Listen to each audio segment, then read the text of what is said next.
The major contract for $50 million was let today to a Japanese consortium of Kobe Steel Limited and C. Ito & Co. Limited. They won from 5 other tenderers, 2 others from Japan, 1 from an Austrian company and 2 from Germany. The contract is to supply, erect and commission a 2 million tonnes a year continuous bloom casting plant and ancillaries. Mr. M. Hayashi for Ito and Mr. T. Yoshimoto for Kobe headed a large delegation of Japanese who participated in the signing. The Assistant General Manager of the Newcastle Works, Mr. Bob Chenery, was chairman at the ceremony. A second contract for $13 million for the design, supply, erection and commissioning of a hot-charged walking beam reheat furnace was let to PEC Salem Engineering Australia Proprietary Limited, which was represented by Mr. Owen Brady. The contracts called for 80% Australian input. Both projects are scheduled for completion by April 1987, when the Newcastle Works will convert to 100% continuous casting of its primary steelmaking.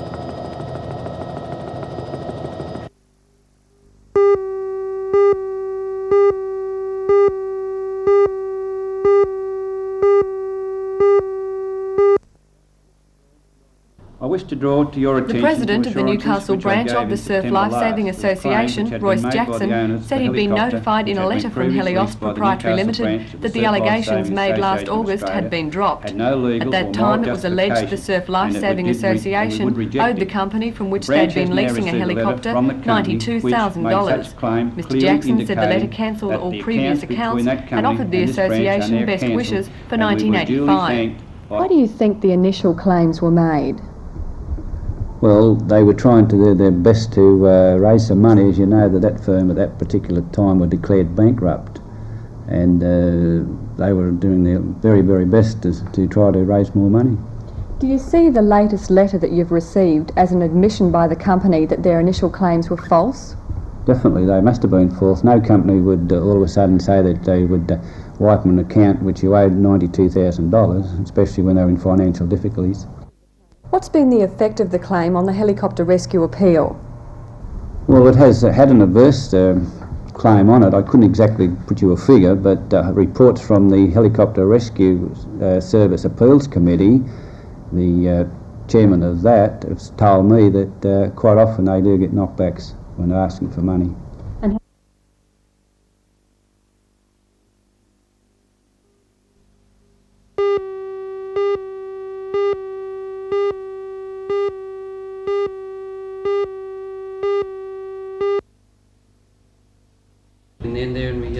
Members of the Valentine Lions Club had good reason to feel pleased with themselves at a special dinner in the Belmont 16-foot Sailing Club last night. Club President Greg Frith handed over a cheque for $1,500 to the group leader of the first Valentine Scouting Group, Barry Keane. It was part of $4,500 raised by the club at last November's Valentine Spring Fair. $1,500 was also presented to Christine Wright from the Valentine Brownies and Guides. She said the money will be used to send 36 of the girls camping this year. Another $1,500 was presented to the Lake Macquarie Concert Band. When receiving the cheque, band president Wal Tierney said the money would pay for some much-needed new instruments.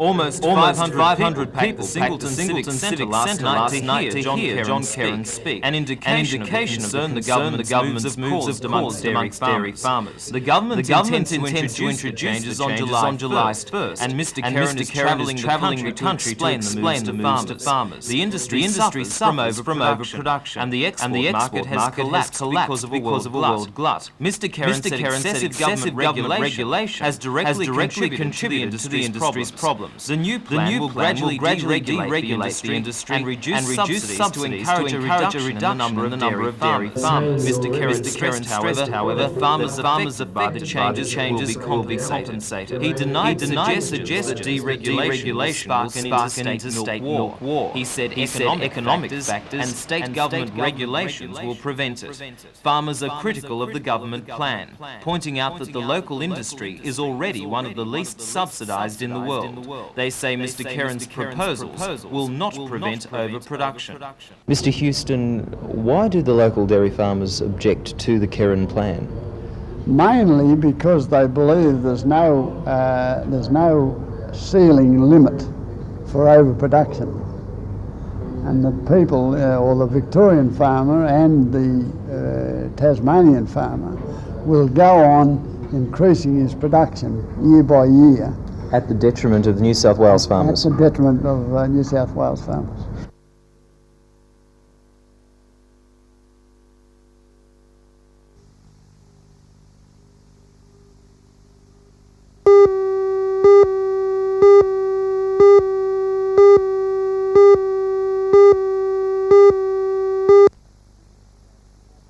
The new sailing format was introduced to the media by World 505 champions Dean Blatchford and Tom Woods. Etchell and 505 class boats like the World Championship winning Saltwater Wine will race on this oblong course in front of the club.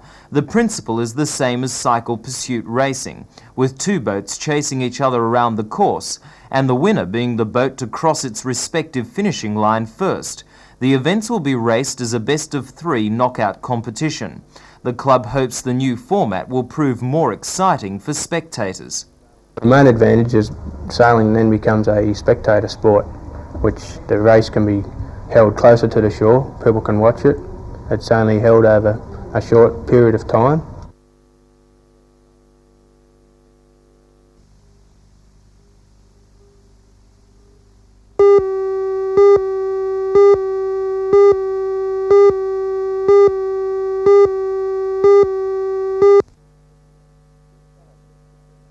The Shadow Minister for Immigration, Philip Ruddock, and I have, on behalf of both sides of the Parliament, said that there will be no more amnesties. They haven't worked in the past. When you have an amnesty, people still come out here as visitors and believe that there'll be another amnesty and lie low in the hope that there will be one.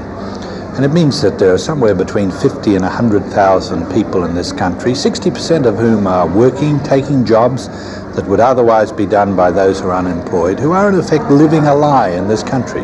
I want them to voluntarily give themselves up, go home. We won't in any way penalise them unless we find them, and members of the community from now onwards are much more ready to tell us about them.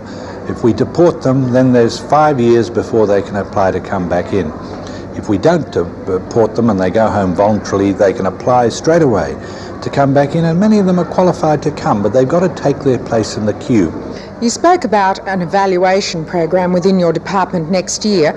Have you laid down any of the guidelines for that project?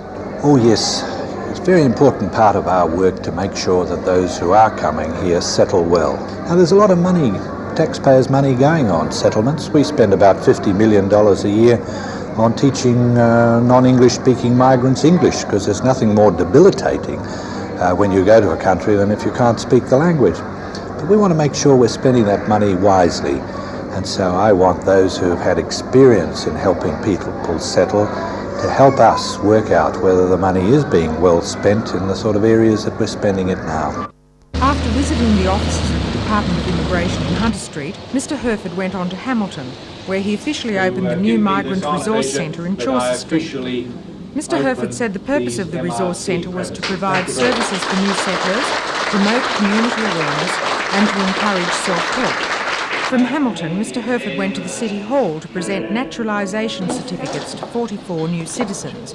The ceremony was a combined one, with the Town Clerk, Mr Barry Lewis, and the Mayor of Lake Macquarie, Alderman Pasterfield, officiating. Of those receiving citizenship, a large number were from Korea, the Philippines, Vietnam, Samoa, Tonga, and New Zealand.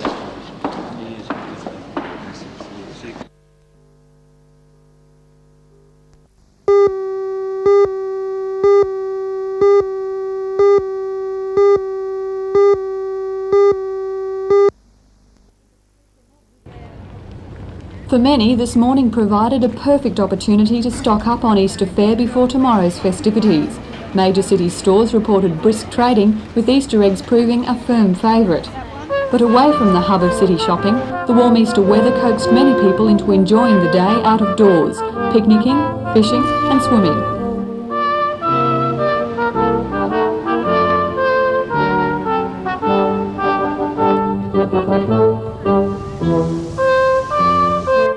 The Newcastle Region Art Gallery also drew large crowds with the opening of 2 new exhibitions. If recycled paper, fly screen mesh and cotton threads sound more like odds and ends than works of art, think again. One of the exhibitions, Cross Currents, a display of contemporary jewellery, features the work of 30 artists from Australia, Britain, Germany and Holland. All use non-traditional materials to produce jewellery guaranteed to stand out in a crowd. A second exhibition to open today, Heartland, shows the work of 6 young women artists. It deals with the different strands of painting currently being pursued by women.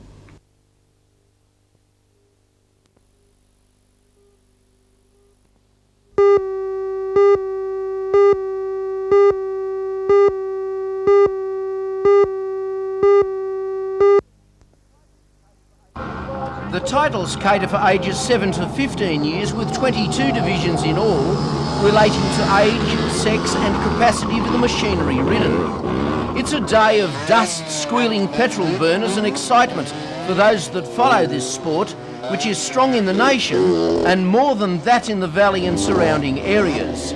Some 240 riders from as far away as Alice Springs will put the track behind them over the weekend, with some surprising skills displayed by even the very youngest. One local rider to impress today and always is the number 21 Tony Elliott of Curry. Just 11 years old, he goes like a man possessed and is fearless as he attacks the hills, corners and stutters that we see here. The titles continue tomorrow with the finals to be decided. Talking of petrol fumes in abundance, the 150-lap Easter Grand Prix comes to a head tonight at the International Motordrome. The field includes the who's who in Grand National sedan drivers, including Queensland's champion Alan Butcher, who has won this event on 4 occasions. National champion Paul O'Neill, Newcastle's national number 2 John Pine, and Tassie's Gene Cook make it the hottest field in years.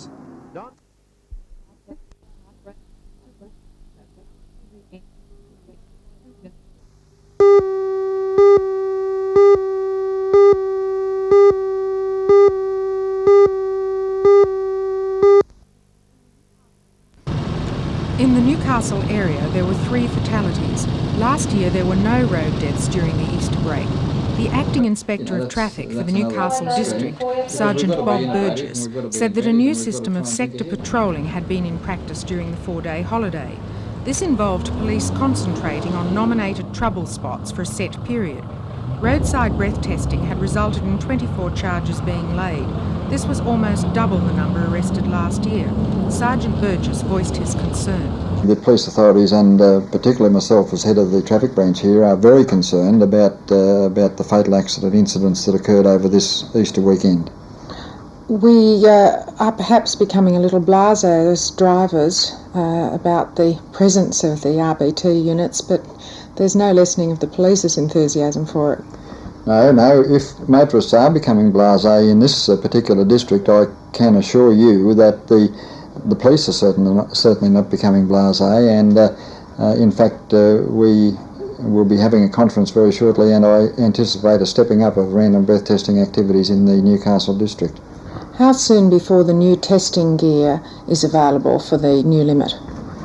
The new testing gear for the .02 limit, I anticipate, will be here in about 3 weeks, and after that time we'll be able to start testing P-plate drivers and learner drivers.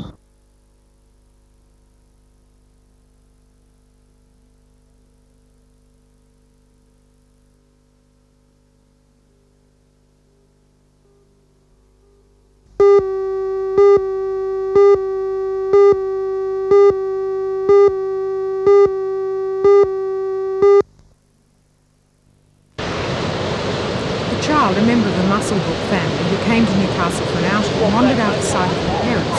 She was with 5-year-old sister, who returned crying to the family group within a few minutes. The little girl's father started an immediate search while others alerted the police. 10 police cars searched the Newcastle East area and converged on Shepherd's Place when a male resident scared off a youth who was hiding in bushes with the child. The resident carried the 2-year-old safely. I asked Detective Constable Peter Wilson where the incident occurred. Well, we believe the case was taken from an area south of the Kurnoopil here. She was approached by an offender. We believe he's taken her via the steps up past the Telford and to an area at the back of Shepherd's Place. Now, all this has taken place in a matter of 20 minutes. He's gone from the scene to the area where she was located.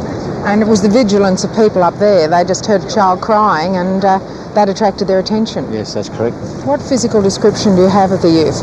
He's a young lad, about 10 or 11, but that could vary, of course. He could be... He could in fact be older, just a small-built kid. Just a small build, yes. He's 21 centimetres tall. That's about 4'6". He's a thin build.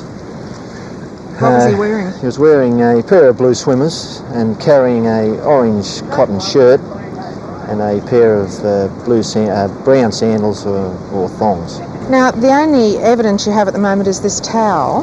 That's correct. This was found in a clump of bushes by the people that located the girl, and our suspect, or our offender, was carrying this towel, left it at the scene when he was chased away by the person who located the girl.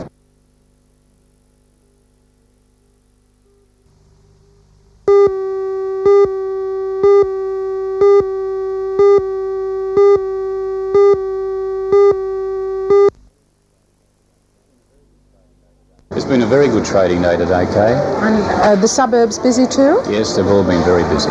The volume of traffic certainly built up in town early. How did the parking stations and so on? Well, our parking station particularly was full at 9:45 this morning. The trading period's slightly differently structured this year in that you had Anzac Day as well last year. Yes, we came back from Easter last year on the Tuesday, and the following day was Anzac Day, so we're up against very, very big trading figures, and most of the retailers would be very happy with today. But there were a few stores that put on sales for the day, one-day sales, and their figures have been something like 20 to 30% up over last year, and they're delighted with that. And winter fashion started to move with a slight change in weather? Yes. Well, of course, we haven't had much of a change in weather. This has been a problem right through March for us, where last year we had a bit of cooler weather and we had rainy weather. And I think people don't start thinking about winter fashions until Easter comes along, but we can do with a change in the weather now. There's been a slightly negative feeling about retailing in the last couple of months or so. Do you think this turn up today has reversed that? Oh, I think it's helped. We had a tougher March, mainly because of the weather, but we had a very good February and we were quite happy with that.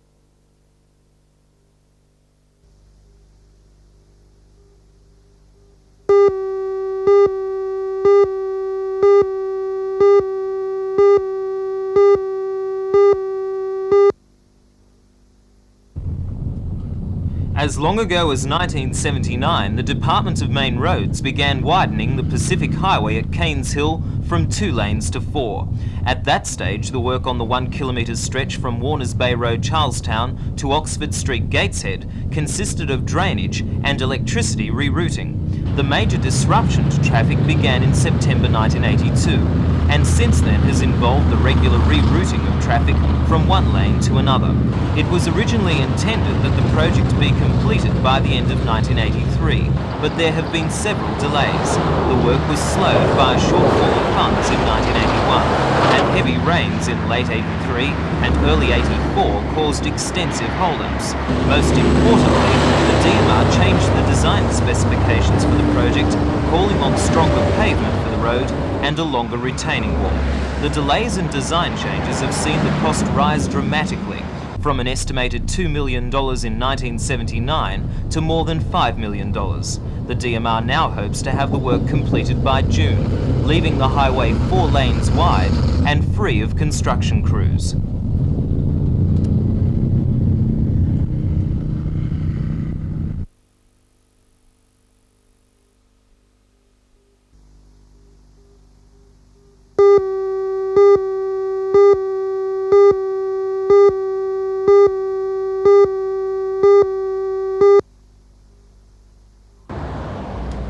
Verona Pope's shop in Derby Street, called African Artefacts, contains one of the most unusual ranges of gift ideas you'll ever see. How about this harp? A special instrument for tribal circumcision ceremonies in Uganda. Or these camel stomachs, which are used by the Turkana tribe in northern Kenya to store precious animal fat. Another practical item may be one of these fertility dolls. They are amongst the thousands of items, decorative and otherwise, which Verona found on her African travels. She came home to Newcastle 4 months ago, after 3 years of driving a truck like this, carrying tourists. Despite droughts, famine and wars, Verona's far-flung travels gave her a new appreciation of African culture. Well, after 3 years of travelling Africa, I just fell in love with the people and the tribes and all the creative things they made. I wanted to bring it home with me. What do you think of the standard of their art? It's exquisite. It really is. We don't hear about the artists in Africa as much as we do their poor plot in life. And I think it's poorly neglected, the fact that they are really expert craftsmen.